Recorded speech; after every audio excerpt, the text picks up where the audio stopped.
On September 4th of 2018, Bungie released the Forsaken DLC. This is considered by many to be their greatest content release to date. Guardians took to the Tangled Shore to avenge the death of Cayde 6, and after a rollercoaster ride of a campaign, our revenge was realized. What we did not realize at the time was completing the Forsaken campaign was just the first step, for upon completing a post-campaign quest, a new playable area full of mystery and wonder opened up to us, the Dreaming City. Guardians entered the raid and defeated the last known living Ahamkara. This, unbeknownst to them, released a curse on the Dreaming City that would grow stronger in 3-week cycles. When the curse was at its strongest and the blind well was charged to its maximum potential, a portal to the Ascendant Plane would open, allowing us to face the source of the curse head-on. Well off the charted map, tucked into the hallways of an area known as the Confluence, was the location of the portal that could only be traveled to and entered on the full curse weeks of the 3-week cycle. While the Shattered Throne can now be accessed at any time through the Director, on September 28th of 2018, Guardians traveled to this portal and set foot in the Shattered Throne dungeon for the first time. As stated before, this dungeon takes place in the Ascendant Realm. Everything in the realm is dark, creepy, covered in fog. It creates an uneasy feeling of not knowing exactly where you are or where you're going at any given time. This was an unprecedented accomplishment for Destiny.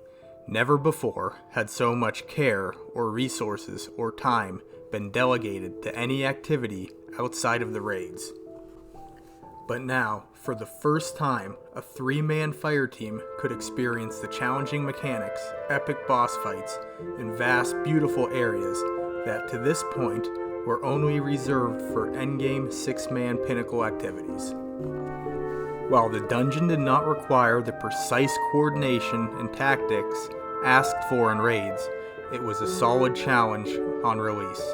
3-man teams, not familiar with raid mechanics, could not mindlessly waltz through these encounters as they could in strikes. But for those who had never experienced a raid, this was a refreshing, exciting, and long overdue aspect of Destiny. We found ourselves matching awoken symbols to find and eliminate bosses while traversing a vast open area that felt like a maze.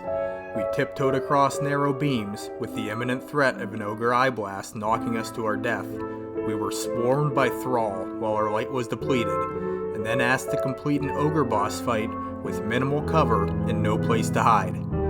Then, upon reaching the base of a tower, we moved skyward while trying to avoid being blown off the side of the map, all culminating in the boss fight against Dol and Karu.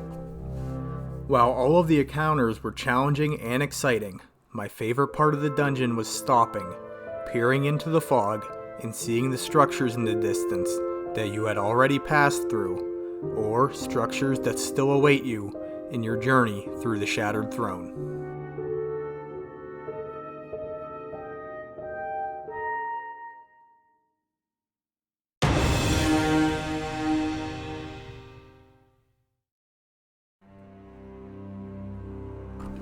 Far from the whimsical landscapes of the Dreaming City, in the interdimensional shadows of the Ascendant Planes, on October 1st of 2019, Bungie would have us return to the moon in the Shadowkeep expansion. The Hive had always been dug in deep within the trenches of the moon, but in our absence, they had been busy building structures on the surface, most notably the Scarlet Keep, which houses the entrance to Destiny 2's second dungeon, the Pit of Heresy. Unlike the Shattered Throne, there was very minimal build-up, wonder, or secrecy leading up to the pit, but the excitement for the game's next 3-man activity was present nevertheless. On October 29th, 4 weeks after the launch of Shadowkeep, Guardians entered the Pit of Heresy. The feel was completely different to that of the previous dungeon. We were no longer faced with the dark, hazy environments of the Shattered Throne. They were replaced by a rocky, craggy, cavernous hellscape, where everything seemed to have an underlying red glow to it. After descending nearly straight down through a network of caves, you come upon a sweeping archipelago of hive structures built into the cliffside of a massive cavern. You are asked to hunt down a knight, a shrieker, and a wizard whose locations are found by matching hive symbols to their corresponding rooms, all while using a hive sword to defeat each boss in a unique manner. Once again, you descend inward and downward toward the moon's core, stumbling upon a narrow cave network of passages and cubbies, attempting to unlock 3 doors guarded by invincible ogres stalking you at all times.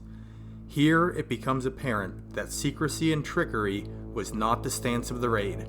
Rather, it is built on in-your-face aggression delivered by the Hive. You are charged with the task of unlocking yet another door in a fairly confined room while being attacked by the Hive on all fronts and adhering to a plate-bound kill mechanic. Then, downward again, through a trap-laden hole, to an area that feels equally as diabolical.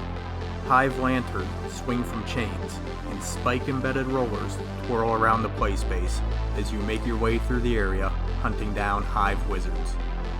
We are off on our final descent, arriving at a massive open area, where we come face to face with Zoomlac, Instrument of Torment, the boss of the Pit of Heresy raid.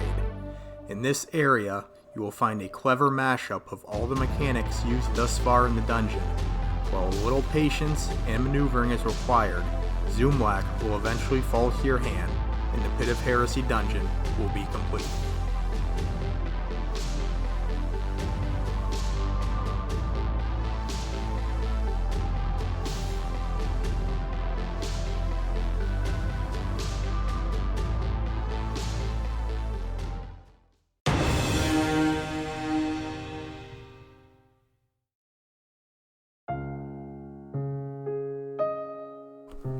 In closing, I made this video not as a guide or tutorial, but to express the importance of these dungeons to those who have not experienced them or to those who have written them off.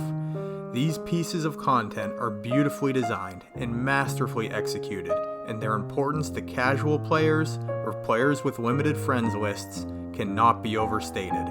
This is their pinnacle activity. This is their endgame, and I hope this video showcased these things justly. For me, completing the Shattered Throne with one of my buddies as a duo is one of my fondest memories in Destiny.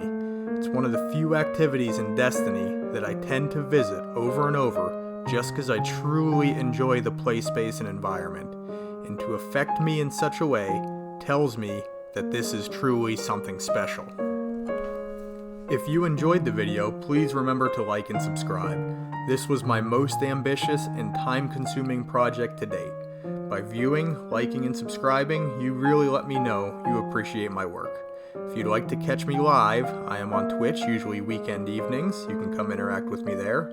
And all that being said, thank you so much for spending a piece of your day with me. You guys are awesome, and I will catch you on the next one.